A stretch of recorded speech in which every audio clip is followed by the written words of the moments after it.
Present by महाशक्ति production house और बाजार।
वही बीरेक सखी गे कुछ नहीं बुझाब लगा वही बीरेक सखी गे कुछ नहीं बुझाब धाके जो बन लगे हो रन दबाब धाके जो बन लगे हो रन दबाब कियर गलत सखी गे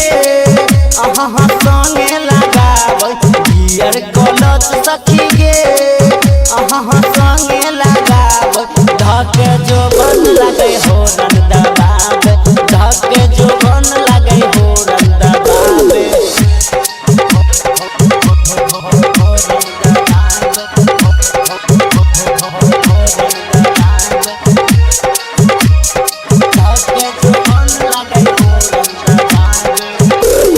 राइटर रणवीर पिया गे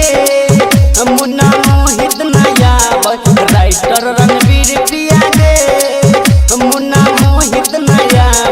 धाके जो बन लगे हो रन दबाब धाके जो बन लगे हो रन दबाब कियर गलत सखी गे संगे लगाब कियर गलत सखी गे संगे लगाब धाके जो बन लगे हो रन दबाब धाके जो बन लगे हो रन दबाब। महाशक्ति प्रोडक्शन हाउस और बाजार।